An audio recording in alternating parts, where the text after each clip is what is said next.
자, 3반 친구들 반갑습니다. 자, 이제 연휴 끝났고, 음, 선생님 지금 이제 연휴 중에 지금 녹화를 하고 있는데, 여러분들은 지금 월요일 날 이걸 보고 있는 거겠죠? 3반 친구들. 이제 연휴 끝났으니까 이제 본분으로 돌아와서 우리가 해야 될 일인 공부를 한번 해보도록 합시다. 알겠죠?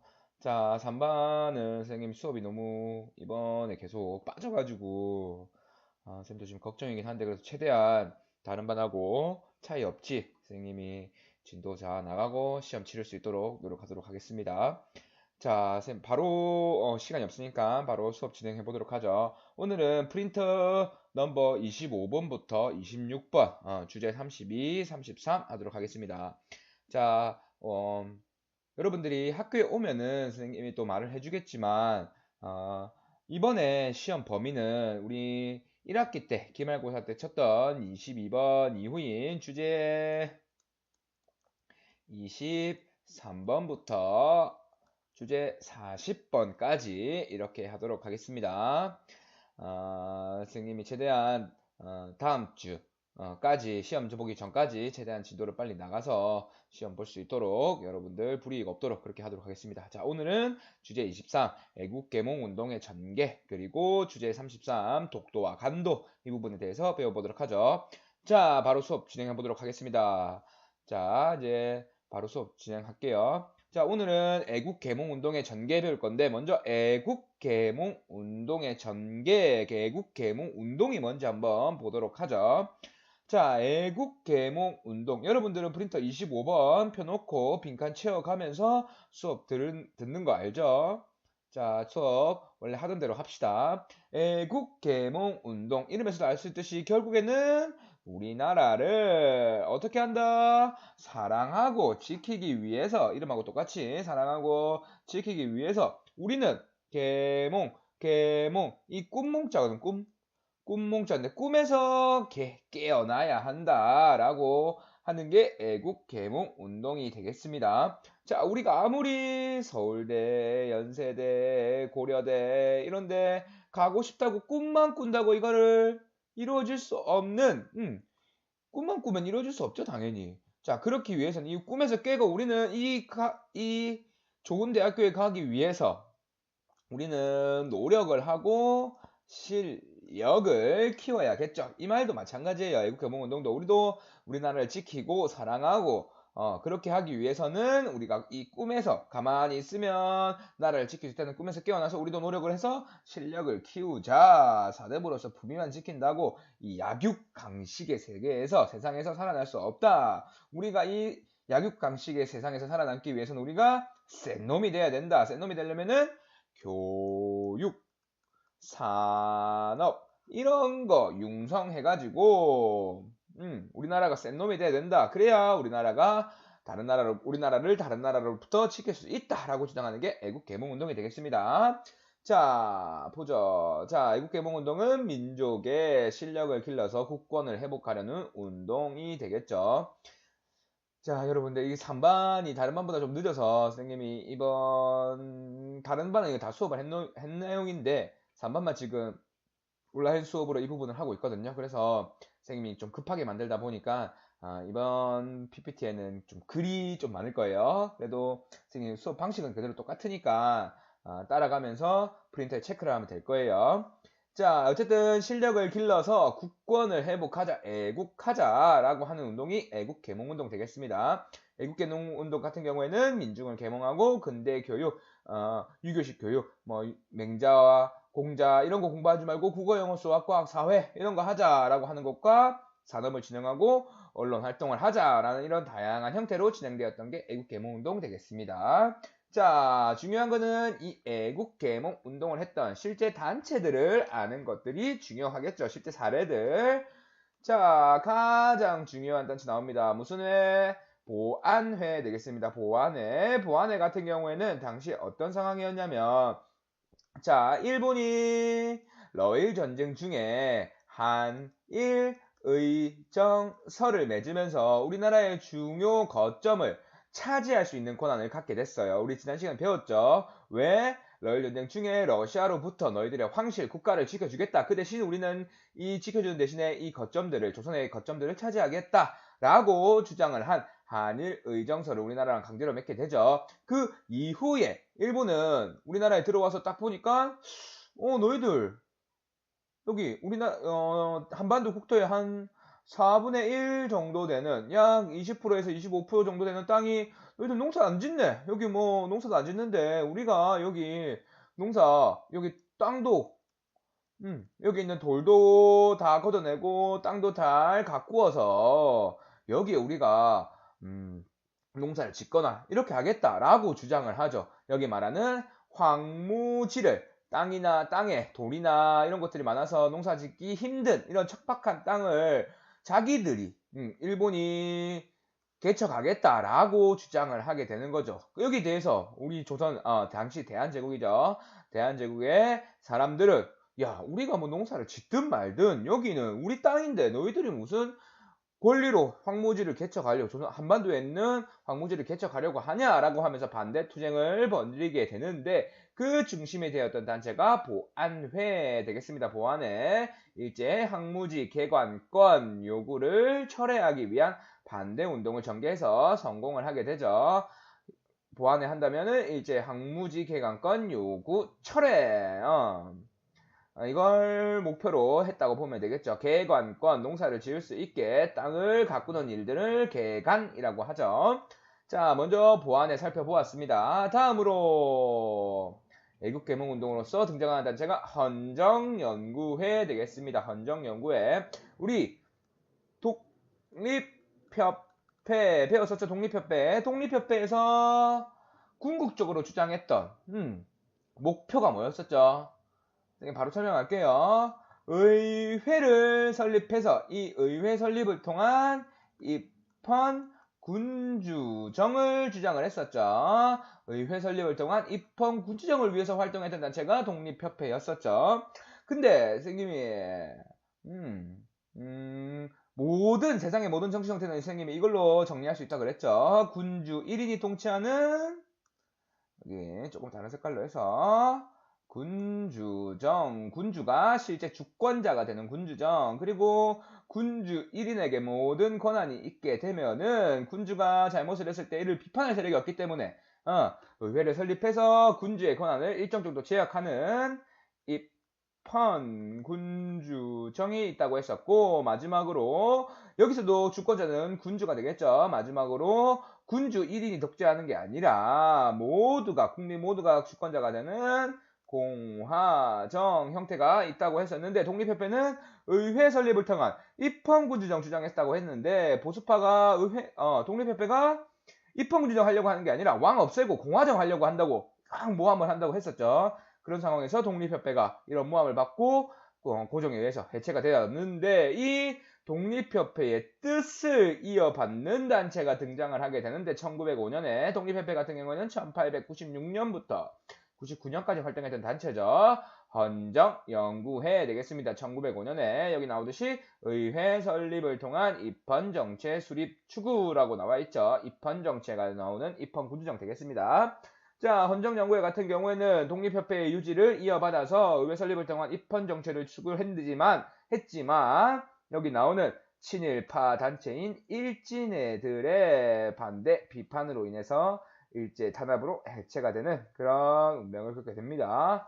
자, 그래서 그 해에 1905년에 설립되었지만 1905년에 없어지게 되고, 이듬해에 이 헌정연구회의 뜻을 이어받아서 똑같이 입헌 군주정을 주장하는 단체가 등장을 하게 되는데, 그게 바로 대한자강이 되겠습니다. 그렇게 된다면 선생님이 설명했듯이 독립협회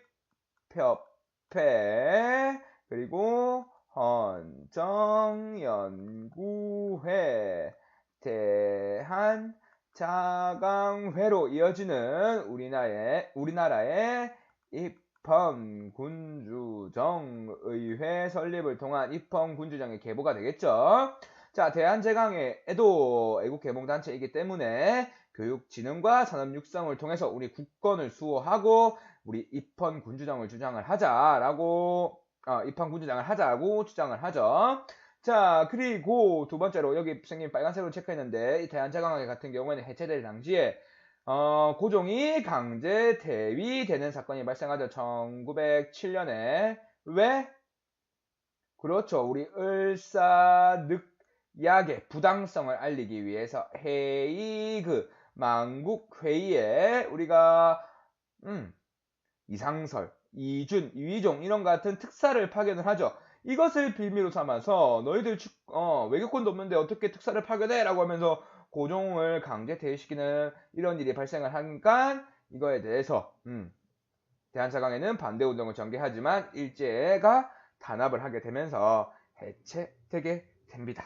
알겠죠? 일단 우리는 애국 계몽단체로서 일본의 황무지 개강권 요구를 저지한 보안회 그리고 독립협회의 입헌군주정, 의회 설립을 통한 입헌군주정을 이어받은 헌정연구회 대한자강회에 대해서 알아보았습니다.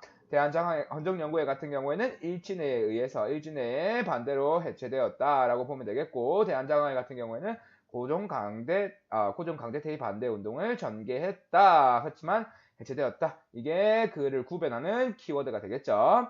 자, 이국계몽운동단체 보았는데 우리가 을사늑약이 맺어지게 되면서 우리가 외교권도 박탈당했고 추가로 우리나라를 지배하기 위해 통감부라는 게 설치되었다고 했죠. 그래서 초대 통감으로 이 또 히로부미가 왔다고 했었죠. 자, 이렇게 통감부가 우리나라를 식민지로 만들기 위해서 갖가지 탄압을 하는 상황에서 정치 사회단체의 활동들도 이런 애국계몽운동 단체들의 활동도 어려워지자 이제는 여기 나오는 몰래 운동을 하게 되는 비밀결사 형태의 조직이 만들어지게 됩니다. 여기 말하는 비밀결사 같은 경우에는 회원이 누군지도, 여기다가 회장이 누군지도, 이 조직이 어떻게 되었는지도, 그리고 이 조직이 운영되기 위한 자금을 어떻게 마련하는지도 모르게 서로 회원 간에도 누군지 모르게 되는 그런 비밀결사 형태로 할 수밖에 없었는데 애국개몽운동을, 독립운동을, 왜? 아까 말했던 통감부의 탄압이 너무 심했기 때문에 그렇게 만들어진 단체가 신민회 되겠습니다. 신민회 같은 경우에는 비밀결사로 이루어졌고 그리고 이전에 독립협회, 헌정연구회, 대한자강회와는 다르게 어떤 체제 주장? 공화정 체제를 주장했다는 게 키워드가 되겠죠. 공화정 체제. 공화정 체제 같은 경우는 선생님이 앞에서 설명했듯이 주권자가 누구?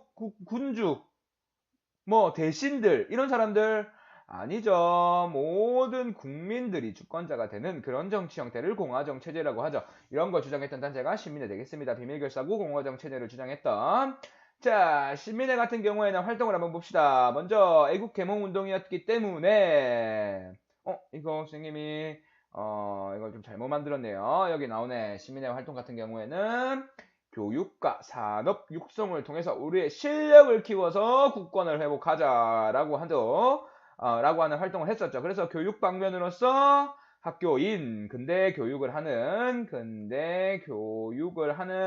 대성학교, 오산학교 이런 것 학교들을 만들고 그리고 우리나라의 민족 자본을 융성하는 민족 자본을 융성하는 근대적인 회사들도 만들어지게 되죠.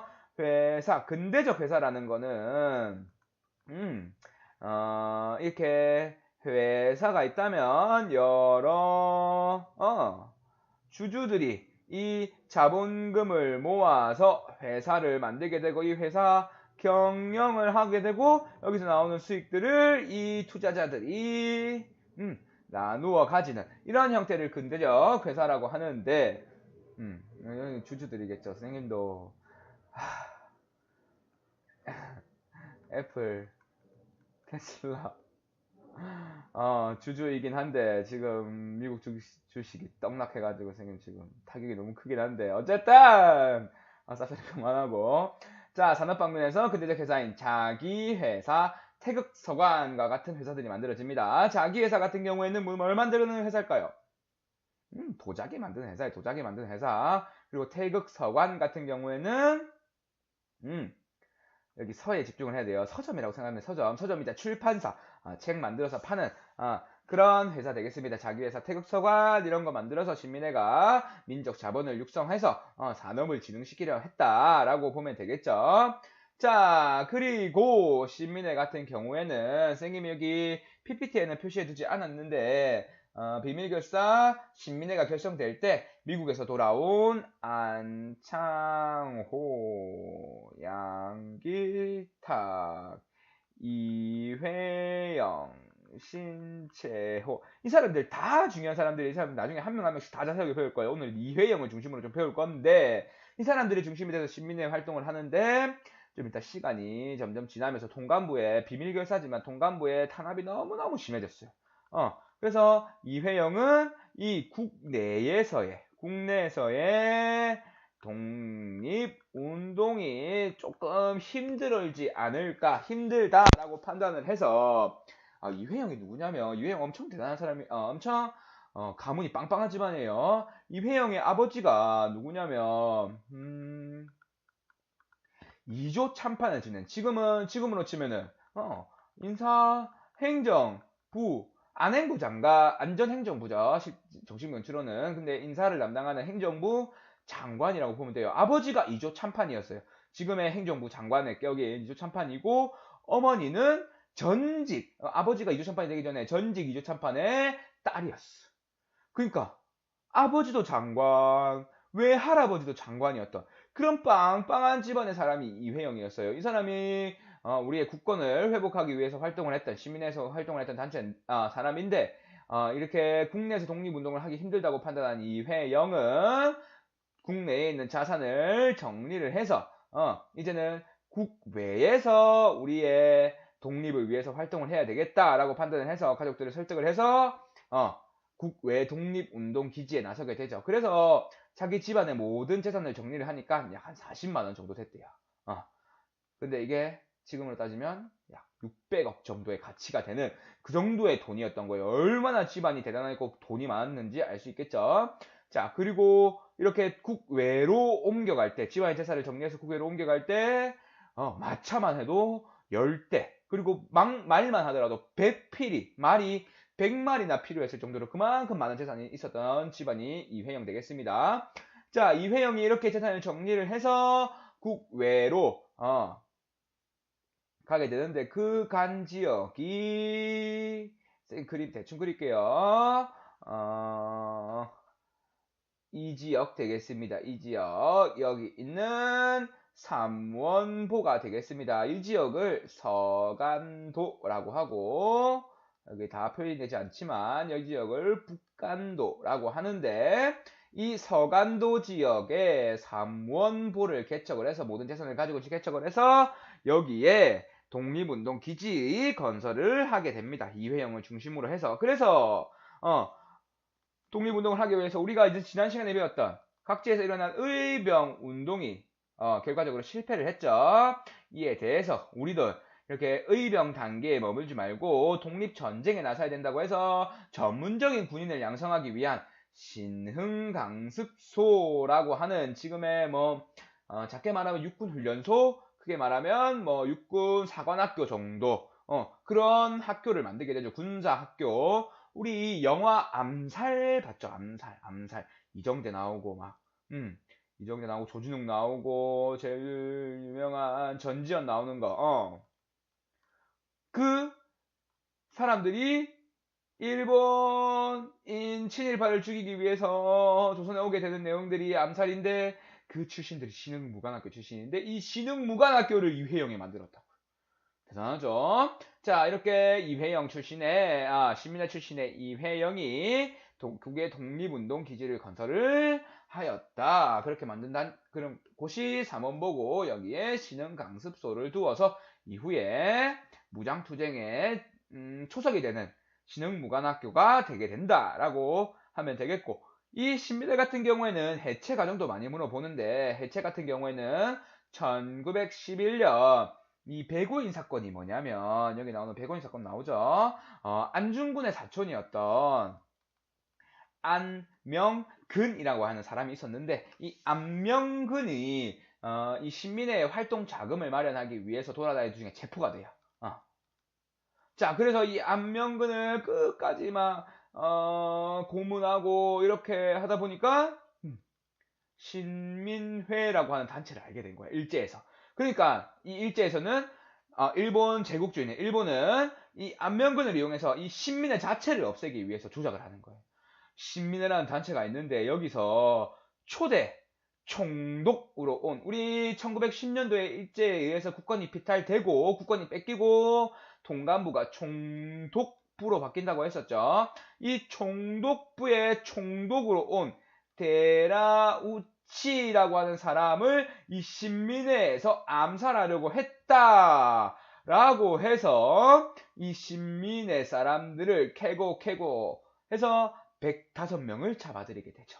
예. 이 105명에는 지도부도 있었고, 자, 그랬기 때문에 이 일본이 주작한 105인 사건으로 안면근일 체포로 시작돼서 초대 총독 데라우치를 암살하려고 했다는 이 주작한 사건으로 105인 사건으로 이 신민회가 해체되게 됩니다. 먼저 애국 계몽 운동에 대해서 배웠습니다. 애국 계몽 운동 실력을 길러서 국권을 회복하자. 대표적으로 애국 계몽 운동 단체로서 보안회 그리고 헌정연구회 그리고 대한자강회가 각각 있고 이들을 찾는 키워드 황무지 개척, 하우지 개강권 요구 철회, 그리고 뭐 일진의 비판에 대해서 저항을 했다. 그리고 고종 강제퇴위 운동에 고종 강제퇴위 반대 운동을 전개했다. 각각 보안의 헌정연구의 자강회에 대해서 알아보았고, 그리고 제일 중요한 신민회에 대해서 알아보았습니다. 오늘에서 배운 것에서 제일 중요한 것 따지자면 신민회가 제일 중요하겠죠. 신민회를 알 수 있는 키워드 비밀결사였고 공화정 체제를 주장하였다 정도까지만 알면 되겠습니다. 다음 바로 넘어갈게요. 자, 독도와 간도 되겠습니다. 독도와 간도. 자, 우리가 역사를 배우는 목적 중에 하나가 선생님 너무 떠워서 성질을 풀게요. 자, 좀 잡음이 들리더라도 좀 이해해 주세요. 자, 우리나라가 좀 끌게요. 자, 우리가 한국사를 배우는 이유가 이런 부분에 나와 있죠. 자, 우리 고유의 영토인 독도와 간도 이런 영토들을 우리나라 영토라고 주장할 수 있는 거는 역사적 근원에서 찾아야 되는데 그 내용들을 배우는 게 바로 한국사가 되겠습니다. 자, 독도와 간도 왜 여기가 우리 땅이라고 주장할 수 있는지 우리 땅인지를 말할 수 있을 정도면 되면 됩니다. 자, 그렇기 때문에 먼저 주제 33 독도와 간도를 알아보는데 여기 나오는 먼저 독도를 살펴보면은 이미 삼국사기, 세종실록 지리지, 신증, 동국, 여지, 성남, 동국, 문헌, 비고 예! 다 독도는 우리 영토라고 기록이 되어 있습니다. 우리 프린트 여러분들이 받은 프린트 26번을 보면은 뭐 삼국사기에는 어떤 내용이 적혀있고 세종실록 지리지에는 어떤 내용이 적혀있고 쭉쭉쭉 나와 있는데 그거 절대 외우지 마요. 절대 외우지 말고 왜 이렇죠?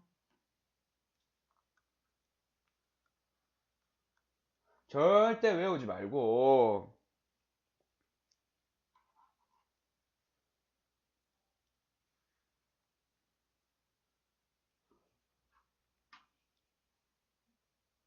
잠시 오류가 있었네요. 미안해요. 자, 이거 절대 외우지 말고 그냥 이전부터 우리나라 역사에 기록되어 있었다 정도까지만 알면 되겠습니다. 자, 삼국사기, 세종실록 지리지, 신증, 동국, 여지, 승남, 동국, 문헌비고의 독도는 우리의 고유의 영토라고 기록이 되어 있는 상태인데 여기서부터가 중요하죠. 자, 선생님이 이전부터 계속 설명했는데 독도가 미안해요. 독도가 아니지. 여기 나오는 일본 같은 경우에는 그 땅 자체가 농사 짓기 힘든 땅이었기 때문에 끊임없이 조선을, 끊임없이 중국 명나라를 침략해서 왜구들이 약탈을 해가는, 식량을 약탈해가는 그런 형태가 일본이었습니다. 그런 생업 형태가 일본이었습니다. 자, 그랬기 때문에 일본 같은 경우에는 조선 영토 침입을 하는데 더해서 계속해서 바다로 가서 울릉도까지 이 왜구들이, 외적 도적놈들이, 외놈 도적놈들이 침략을 해서 약탈하기 시작한 거예요. 그래서 지금 같은 경우에는 군함을 보내거나 군인을 보내서 외적놈들을 막으면 되겠지만 그 당시까지만 하더라도 그 정도까지가 되지 못했기 때문에 조선에서는 자, 태종 이방원 때 자, 관리를 할 수 없었던 울릉도에 계속해서 외구의 침입으로 피해를 받으니까 태종은 울릉도 거주민을 본토로 이주. 그러니까 포항으로 다, 강릉으로 다 이 울릉도 사람들을 데리고 온 거예요. 그렇게 되면은 울릉도가 뻥 비겠죠. 이렇게 해서 섬을 비우는 정책인 공도 정책을 일단 먼저 피게 되고, 이 정책으로 울릉도와 독도에 사람이 없어지게 되면서 많은 외구, 이 외놈들이 와서 업을 하기도 하고, 외구뿐만 아니라 일반 일본 어민도 되겠죠. 업을 하기도 하고 여기서 거주하기도 하는 이런 일이 벌어지기도 하죠. 이런 일이 벌어졌죠.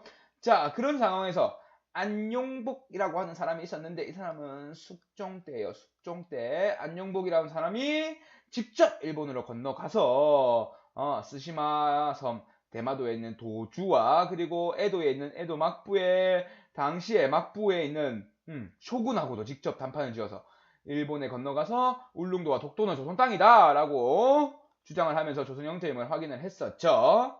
자, 이 사람 안용복 중요합니다. 조선시대까지. 자, 그리고 조선시대가 이후에 대한제국 시기에 1900년에 우리 고종 황제께서 대한제국을 독도를 우리 영토로, 울릉도를 우리 영토로 확실히 표현하기 위해서 대한제국 칙령 41호를 발표하게 되죠. 칙령이란 거는 황제가 내린 명령을 칙령이라고 해요. 황제가 내린 칙령 41호를 통해서 독도를 대한제국의 영토임을 고시를 했죠. 우리 대한제국의 영토다라고 주장을 하게 되죠. 자, 이렇게 대한제국 칙령 41호를 통해서 독도를 대한제국 영토로 고시하면서 우리는 이미 대한제국 조선시대 때부터 이전에 삼국사기 이런 식 때부터 독도를 우리의 영토로 인식하고 거기서 사람을 거주하였다라고 보면 되겠는데, 일본 같은 경우에는 아까 얘기했죠. 한일 의정서, 우리의 영토를 주요 거점을 차지할 수 있는 러일 전쟁 중에 주요 거점을 차지할 수 있는 한일 의정서를 체결하면서 이 자기들 마음대로 시만의 현 고시를 발표하면서, 시만의 현이라고 하는 이 현, 지금 우리나라 지금 도라고 생각하면 될 거예요. 그래서 이 시만의 현에서 내리는 고시를 통해서 독도는 시만의 현에 있는 부속도서다라고 발표를 하면서 자기는 영토라고 지금까지 주장을 하는 거죠. 1905년에 시기별로 따져도 이보죠. 1905년, 우리는 1900년이고 얘는 1905년이니까 전혀 말이 안 되죠. 시기 궁극적으로 따지면 우리는 삼국사기 때부터 독도 우리 땅이라고 적어놨으니까. 자, 어쨌든 일본은 우리나라가 계속 주장하던, 우리나라가 계속 실효적으로 지배하고 있던 독도를 러일 전쟁 중에 편입을 했고 지금까지 주장 중이다 라고까지만 알면 되겠습니다. 그래서 여기서는 대한제국 칙령 41호 그리고 시마네현 고시 40호 정도가 독도와 관련 있는 법령이다 정도까지만 알면 되겠고, 자, 간도 되겠습니다. 간도는 선생님이 아까 삼원보 하면서 설명했죠. 간도가 어딘지. 자, 그런데 이미 조선 후기 때부터 조선 사람들은 이미 이 간도 지역으로 많이 이주를 해서 거기서 농사를 많이 짓고 살았어요. 여기서는 일부 양반들이 대규모 토지 소유를 하다 보니까 농사 지을 땅이 없어진 조선의 농민들은 압록강, 두만강을 넘어서 간도에 거주하면서 거기서 농사를 짓고 생계를 이어가면서 살고 있었죠. 여기 나오듯이 19세기 후반 조선 농민들의 간도 이주 개간이 많은 상황이었어요. 조선시대 때부터. 자, 그런 상황에서 이미 숙종 때 조선 사람과 그 만주 지역에 사는 중국인 만주인이 되겠죠. 이 사람들 간에 계속해서 분쟁이 일어나는 상황에서 이 숙종은 이 분쟁을 처리하기 위해서 관리를 하나 파견을 합니다. 자, 그래서 백두산 정계비라고 하는 거를 조선 관리와 중국 관료들 간에 맺게 되죠. 맺고 여기에 새기게 됩니다. 맺은 내용을. 어떤 내용이었냐면, 선생님이 좀 적으면, 잠깐만요. 또 그리게 되는데, 숙종 때 어떤 일이 있었냐면, 자, 이해해야 돼요, 여기. 여기 있는 게, 백두산이고, 여기가 두만강, 여기가 압록강인데, 이때 숙종 때는 어떻게 정리를 했냐면, 자, 이제부터 청나라와 조선의 국경은, 이거 중요해요. 적어놔요. 서위 압록으로 하고 동위 토문으로 한다라고 적고 정리를 하고 이거를 백두산 정계비에 기입해 놓은 거예요. 자, 이제부터 서위 압록, 서쪽으로는 압록을, 동쪽으로는 토문을 경계로 한다라고 백두산 정계비에 적어 놓은 거예요. 근데 이거는 토문이란 강이 여기 나오는 압록 토문과 경계를 국경 확정한다고 되어 있었죠. 근데 이 토문에서 문제가 발생해요. 자, 이 토문을 중국 같은 경우에는 여기 있는 두만강을 토문이라고 생각했던 거예요. 자, 그런데 당시의 조선 관료는 어디를 토문이라고 생각했냐면, 여기 백두산에서 흐르는 지류 중에 하나가 여기에 숭화 강이 있는데, 숭화강이라는 강이 있는데 여기에 한 지류가 토문강이라고 하는 강이 실제로 있어요. 그랬기 때문에 조선에서는 서쪽으로는 압록강을, 동쪽으로는 두만강을 경계로 한다고 했으니까 아까 설명한 이 지역, 북간도 지역이 되겠죠. 북간도 지역. 이 지역은 조선 땅이라고 알고, 훨씬 많이 되겠죠. 조선 땅이라고 알고 백두산 정계비를 기입했는데 중국은 아니었던 거예요. 이 두만강을 경계를 했던 거예요. 그러니까 여기 나오는 숙종 때 경계를 했는데 프린터 보면 나와 있듯이 이 토문강에 대한 해석 차이로 계속해서 분란이 일어났던 거예요. 중국하고 사이에. 그런 상황에서 자, 먼저 대한제국이 선빵을 날리죠. 이렇게 분쟁이 계속 일어나니까 대한제국에서는 이범윤이라고 한 사람을 간도에 파견을 해서 정식 관리로 파견을 하게 됩니다. 정식 관리로 파견을 한다는 것은 이 간도를 실질적으로 우리 땅이라고 인정을 하는 것이기 때문에 정식 관리로 파견을 하는 것이겠죠. 자, 그래서 이렇게 먼저 우리가 관리를 파견하면서 현지조사를 실시하고 관도 관리사라고 하는 관직으로 임명하면서 간도를 우리나라가 실제로 차지하기 위해서 이렇게 선빵을 날리죠. 그런데 여기에 우리가 1905년 을사늑약으로 뭘 뺏겼죠? 외교권을 뺏겼죠. 그런 상황에서 일본은 우리나라하고 청나라 사이에 이 간도 문제로 계속해서 치열하게 경쟁을 벌이고 있다는 걸 알고 있었어요. 근데 자기들은 이 간도가 필요가 없거든. 그래서 자기가 원하던 건 뭐였냐면, 일본은 항상 대륙 진출을 희망하고 있었기 때문에, 그래서 우리나라를 점령하자마자 경부선 만들고, 잠시만요, 선생님이 좀 그려볼게요. 자,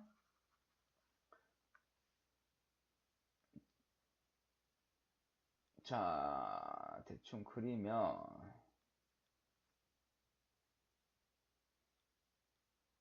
자, 일본은 항상 대륙 진출을 노리고 있었기 때문에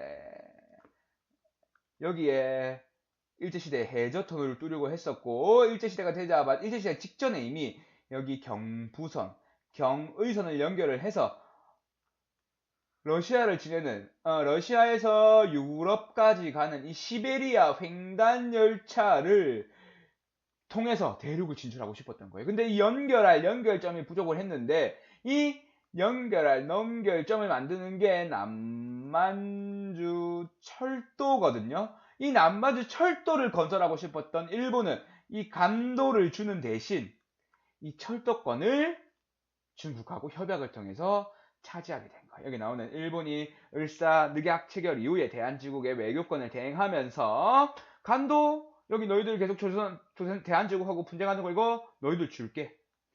이 지역 줄게. 그 대신 일본 우리는 남만주 철도 부설권, 이거 우리가 부설해서 우리가 이용할 거야 라고 해서 남만주 철도 부설권을 획득하게 되죠. 그 협약이 바로 여기 나오는 간도 협약 되겠습니다. 간도 협약 1909년 알아두면 좋겠죠. 간도 협약 알아둡시다. 간도협약 오늘 배운 것 중에서 제일 중요해요. 간도협약. 독도 간도에서는 간도협약 꼭 알아두도록 합시다. 간도협약. 간도협약을 통해서 간도를 청해 영토로 인정을 해주고 일본은 남만주 철도 부선권을 획득하였다. 푸순탄광 제국 획득권 몰라도 되고 남만주 철도 부선권 이것만 알아두면 돼요. 알겠죠? 자, 우리는 독도가 우리 고유의 영토임을 알 수 있는 안용복의 활동, 그리고 대한제국 칙령 41호, 그리고 일본이 주장했던, 일본이 독도를 강탈해 갔던 시마네와 고시 40호를 배웠었고, 그리고 간도 문제에 대해서 숙종 때 백두산 정계비가 세워졌지만 이 토문강의 해석 차이로 계속해서 중국과 우리나라 사이에 분쟁이 있었지만 분쟁이 있는 상황에서 대한제국이 먼저 선빵을 날리는 입장에서 관리 파견해서 우리나라 영토임을 확인하려고 했지만 일본은 여기 나오는 간도 협약을 중국과 맺게 되면서 마음대로 이 간도 지역을 중국에게 넘겨주게 되고 자신들은 남만주 철도 부설권을 획득했다 정도까지만 알면 되겠습니다. 알겠죠? 자, 오늘 배운 내용, 이 애국개몽운동 관련해서 애국개몽운동 단체, 그리고 독도 관련해가지고 선생님이 공부하라고 했던 거 좀 알아두면 좋겠고, 마지막으로 간도 관련해서도 선생님이 또 공부하라고 했던 거 시간이 없으니까 복습하지 않을게요. 복습 꼭 여러분들은 복습할 수 있도록 합니다. 그러니까 복습하지 말라는 거는 이 영상에서 선생님이 복습 안 한다 이 말이에요. 여러분들은 꼭 복습해야 돼요. 빈칸 채우고. 자, 모르는 거 있으면 여러분들은 선생님한테 학교에 오면은 그때 꼭 물어보도록 합시다. 알겠죠? 여러분들 너무 수고했어요. 36분. 선생님 오늘 내용이 좀 많아서 좀 시간이 오래 걸렸네요. 오늘 여기까지 할게요. 모두들 수고 많았어요.